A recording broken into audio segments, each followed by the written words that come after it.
Татар эстрадасы йылдызларының барстар санар вақыты жетті. 15 елда кімнәр көпбе уңыш жиған. Милли эстраданың хыйшиксіз ел сайын көтіп алына тұрған вақиғасы Татар жыры фестивалі бұл ел юбилейін білгілі. Яңалыққа күнген тамашашыны искі әмә яратқан жырлары білен қуандырашақлар әжіршіларны алтын сыннар білен. Сөз оңайынан тантанал вақиға оңайынан сыннарға үзгәріш кірткеннер. Кейтаннан. Шулай, Лейсан Сабирова барслыларны қыштан санады. Татар эстрадасы бүгінгі шынапта бар. 15 жылда татар эстрадасына шақты яңалып алып келді алар. Татарша такмаклар Америка стилінде милли мыңнар һәм туган тел француз шансонында яңгырады. Тәҗрибә мәйданнарында киңәйттеләр. Беренче татарша CD дискларны да алар шәште Татарстанда. Инновация һәм татар җыры шул рәвешле уртак тел тапты. 99 елда беренче тапкыр біз компания эшләгәндә, беренче тапкыр республикада цифровой носитель, ол CD носитель. Хәтерләсәгез, біз кассетлардан таныйдырык. Беренче тапкыр біз чыгардык беренче татар продукциясын. Ол Зөлфәт Хакимнең «Хәерле юл» дигән альбомы.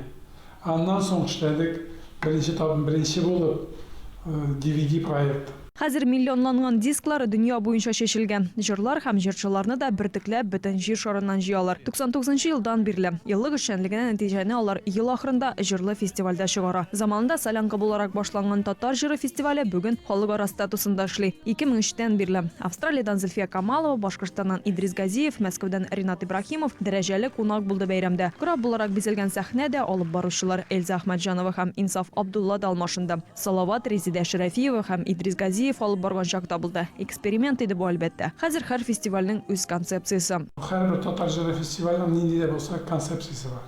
Я ул 5 еллык, я 10 еллык, я 7 еллык һәм андагы составны карыйсың.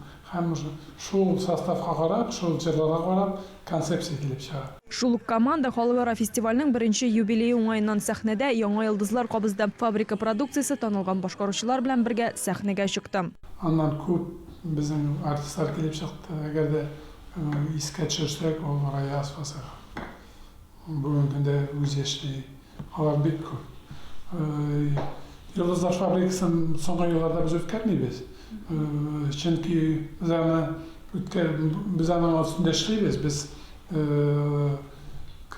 артистларны, яшь талантларны һәр вакыт эзләп торабыз. Финал концертына эшләмибез. Яңалык белән бергә традициядә саклый татар җыры сәхнәсе ел сайын иң халыкчан җырчы номинациясендә җиңү яулап килгән. Зәйнәп Фәрхетдинованың исеме тәҗрибәдә аклана әлбәттә. Кайда барса шунда таныйлар. Концертның эволюциясе аның күз алдында һәм катнашында узды. 90нчы еллар башында узган җыр бәйгеләре лауреаты татар җыры шушы матур традицияларны дәвам итүче дип саный.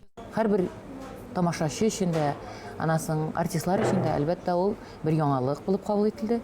Һәм бөтенебез мин шулай дип уйлыйм инде, бу шушы чарага бик нык каты әзерләнеп, инде дулкынланып ул һәр вакыт бар әлбәттә.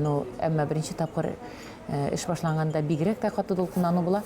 Шуңа күрә без аңарга бик әзерлек белән кирип киттек. Беренче җиңүне тормыш иптәше Зөфәр Билалов белән башкарган «Син янымда булганда» җыры китерде. Бүлекне сәхнәдә түгел, Бәби ялында булган җырчыга өенә китереп биргәннәр. Ире белән икесенә 23 барслары бар. Ягъни уртак 10 килограммга якын көмеш, алтын һәм бриллиант.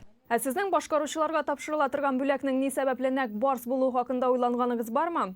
Әлбәттә, бу Татарстанның милли җанвары белән бәйле. Баштан бүләк урынына күкрәк билгесе булса, 2001дән ул хәзерге статуэтка формасын алды. Зурлыгы, тоткычы үзгәрде. Әмма 15 еллыкка тапшырыласы барс бүтән кабатланмаячак ди оештыручылар. Аны ясаганда үзгә технология кулланылган.